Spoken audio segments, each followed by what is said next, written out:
What if the way you're experiencing your life is slightly misaligned and you don't quite realize it? Not in a dramatic way, not that anything is obviously wrong, but just enough that things feel harder than they should. Maybe less clear, maybe less steady. If you've been watching some of my recent videos, you may have noticed I've been pointing towards something.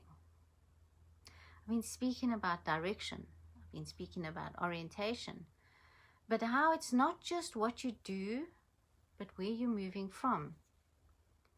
This video is really the deeper layer of that. For many people, when that off feeling shows up, our instinct is to turn inward, to assume something in me isn't right. Why can't I shift this? Why do I keep ending up here?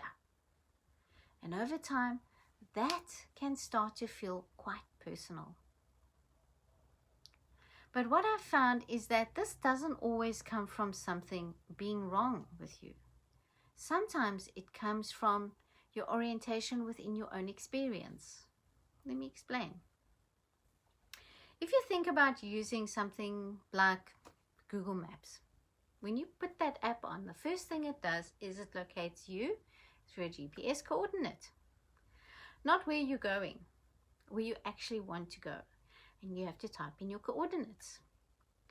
And if that starting point is even slightly off, your route won't quite work. So before anything else, it recenters.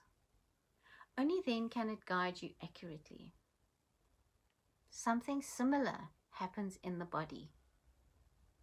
You can still function, you can still think, you can still make decisions, but if your internal reference point has shifted, for example, through stress, through environment, through overload, or even subtle sensory input, then what you're responding to is slightly out of alignment with where you actually are. And this, my friends, is where light comes in. Not in the way it's usually spoken about. This isn't traditional light therapy, where light is used to treat or fix something, although I do use it like that. And it's not quite color therapy either in the way we often think and understand it for creating beautiful interiors or painting walls or using it on fabrics. What I'm working with is something a little different. I'm using light and color as a way of reading and restoring orientation in the body. Because light is what makes perception possible, my friends. Everything you see is light reflection. It's reflecting. It enters your eyes and it's been translated by your brain into your experience of reality. So your system is constantly responding to it. It's responding to color. It's responding to brightness. It's responding to the pattern and to the movement. Often way before you've even had a single thought. And in this work I've developed over many years, I use that response very intentionally. Not to override the body, but to give it something accurate to orientate to. And when that happens, the shift is often immediate. Your breath changes, your attention settles, and your tension in your body begins to move. Not because you've analyzed anything, but because something in you recognizes what it's receiving. Light. It's very specific light, by the way. From there, things begin to organize differently. And people have often said to me, they feel a lot clearer, they feel more stable, and they feel more like themselves again. And from that place, it becomes much easier to move forward, to make decisions, to respond to life, to find your way home again to yourself. This work that I'm sharing with you is part of a larger system I've been developing over many years.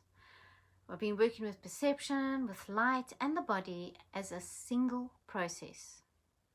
It's something I'll be sharing more fully in my upcoming book alongside a deeper framework and practical tools. The book is to be released soon. For now, this is simply an opening starting point. For now, this is just an open starting point, a way for you to recognize whether the way that you are seeing connects with your own experiences. And if it does, there are ways to explore it further. Join me for one-on-one sessions, in person or online. I have small groups for light immersions, and I do guided online work. But more than anything, this is an invitation to begin to notice differently. Not just what you think or feel, but what your system is responding to. And what changes when that response shifts.